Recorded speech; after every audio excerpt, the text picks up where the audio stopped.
అల్లరి నరేష్ గారు నటించిన ఆ ఒక్కటి అడక్కు అనే మూవీ ఓటీటీలో రిలీజ్ అయింది.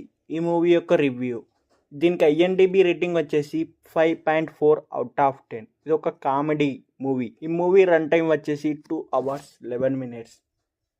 గణపతి అలయాస్ మన హీరో అల్లరి నరేష్ ఒక సబ్ రిజిస్టర్ ఆఫీస్లో పనిచేస్తాడు.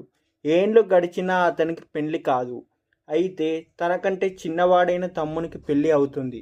అయితే చివరగా ఎన్ని సంబంధాలు చూసినా కాకపోవడంతో ఒక మ్యాట్రిమోనీలో పేరు రిజిస్టర్ చేసుకుంటాడు.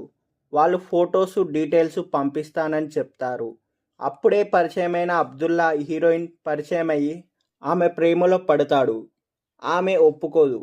అప్పుడే మ్యాట్రిమోనీ వారు కొన్ని ఫొటోస్ డీటెయిల్స్ పంపిస్తారు. అయితే వారిలో అప్పటికే కొంతమందికి వివాహం అయిపోతుంది. ఆఖరికి నిరాశలో ఉన్న హీరో 2 సార్లు విడాకులు అయిన అమ్మాయిని చేసుకుందామని అనుకుంటాడు. ఇందులో మ్యాట్రిమోనీ మోసాల గురించి మంచిగా ఎక్స్ప్లెయిన్ చేశారు. ఆఖరికి చివరగా ఏం చేశాడనేది మనం మూవీలో చూడాలి. హీరోయిన్ని పెళ్లి చేసుకున్నాడా లేదా అనేది మనం మూవీలో చూడాలి.